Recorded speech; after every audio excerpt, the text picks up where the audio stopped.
চৈত্র মাসের পূর্ণিমা তিথিতে পালিত হয় হনুমান জয়ন্তী। এই বছর অর্থাৎ 2024 সালের মঙ্গলবার অর্থাৎ 23শে এপ্রিল পালিত হতে চলেছে হনুমান জয়ন্তী। শাস্ত্র অনুসারে বিশ্বাস করা হয় ভগবান হনুমানের পুজো করলে শনিদেবের প্রকোপ থেকে রক্ষা পাওয়া যায়।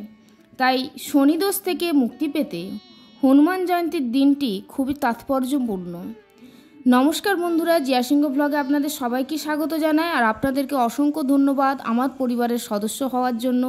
আর নতুন বন্ধুদের অনুরোধ করব চ্যানেলটি সাবস্ক্রাইব করে পাশে থাকার জন্য। তার সাথে আরও একটি অনুরোধ, ভিডিওটি ভালো লাগলে অবশ্যই কমেন্ট করবেন, লাইক এবং শেয়ার করতে ভুলবেন না। যারা শনির সাড়ে সাতি বা শনি দোষে ভুগছেন তারা জ্যোতিষশাস্ত্র মতে কিছু প্রতিকারের চেষ্টা করতে পারেন। এগুলি আপনারা হনুমান জয়ন্তীতে আপনাদেরকে প্রতিকারগুলি করতে হবে। সেই জন্য আমি প্রথমেই বলবো, হনুমান জয়ন্তীর দিন উপবাস করুন। শনির মহাদশা থেকে মুক্তি পেতে লাল কাপড় পরে হনুমান মন্দিরে গিয়ে বজরংবলীর সামনে কুশের আসনে বসে জুঁই তেলের প্রদীপ জ্বালান। ওই আসনেই 11 বার হনুমান চালিসা পাঠ করুন। এতে শনির সাড়ে সাতির অশুভ প্রভাব কমবে এবং সংকট মোচন করবেন হনুমান। ভগবান হনুমানের খুব পছন্দের ভোগ হলো ছোলা এবং বোঁদে, বা আপনারা লাড্ডুও দিতে পারেন। হনুমান জয়ন্তীতে উপবাস করুন, মন্দিরে গিয়ে বোঁদে ও ছোলা নিবেদন করে সুন্দরকাণ্ড পাঠ করুন। তারপর সর্বত্র প্রসাদ বিতরণ করুন।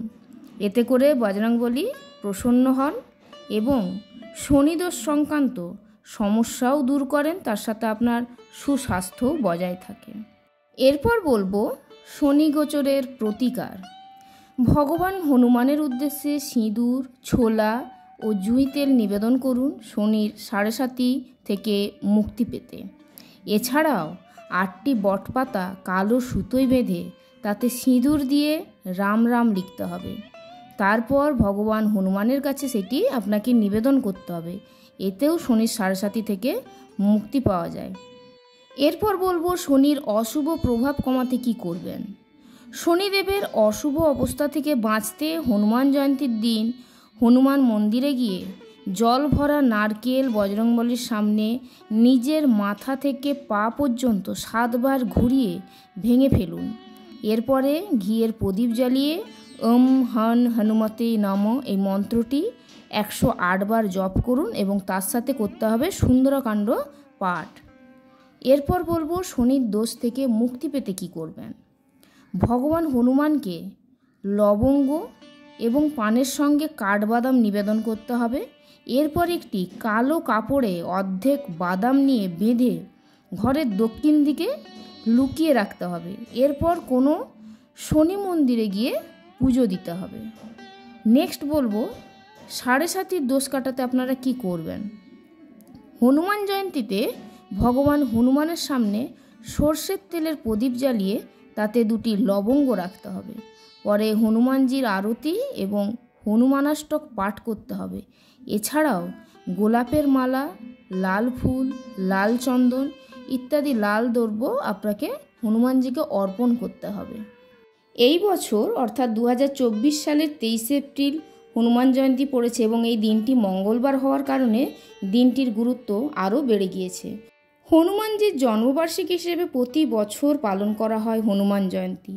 চৈত্র পূর্ণিমার মঙ্গলবার দিন সূর্যোদয়ের পর জন্ম হয়েছিল হনুমানজির। চিত্রা নক্ষত্র এবং মেষ রাশিতে জন্মগ্রহণ হয় তার। 2024 সালের 23শে এপ্রিল দিনটি মঙ্গলবার হওয়ার পাশাপাশি থাকবে চিত্তা নক্ষত্র। চিত্তা নক্ষত্রে হনুমানজির পুজো করলে বিশেষ ফল পাওয়া যায়। চিত্তা নক্ষত্রের অধিপতি হলো মঙ্গল এবং প্রতি সপ্তাহের মঙ্গলবার দিনটি উৎসর্গ করা হয় হনুমানজিকে। চিত্তা নক্ষত্রেও ও বজ্রযোগে হনুমানজির জন্মদিন পালন করা অত্যন্ত শুভ বলে মনে করা হয়। হনুমান জয়ন্তীর দিন শনিদেবকে খুশি করার জন্য সঠিক নিয়মে পুজো করতে হবে বজরংবলী, জল নিবেদন করতে হবে শমী গাছে এবং সুন্দরকাণ্ড পাঠ করতে হবে। মন্দিরে অভাবীদের খাওয়ানোর পাশাপাশি তাদের তিল, চিনি এবং লাল ছোলা দান করতে হবে। শনিদেবকে রাবণের বন্দিদশা থেকে মুক্ত করেছিলেন হনুমানজি। তাই শনিদেব খুশি হয়ে হনুমানজিকে বর দিয়েছিলেন যে শনিবার কেউ হনুমানজির পুজো করলে শনিদেব কখনও তাকে বিরক্ত করবেন না। জয় হনুমানজির জয়। শেষ হলো আজকের ভিডিও। সবাই ভালো থাকুন। ভালো লাগলে অবশ্যই কমেন্ট, লাইক, শেয়ার এবং সাবস্ক্রাইব করতে ভুলবেন না।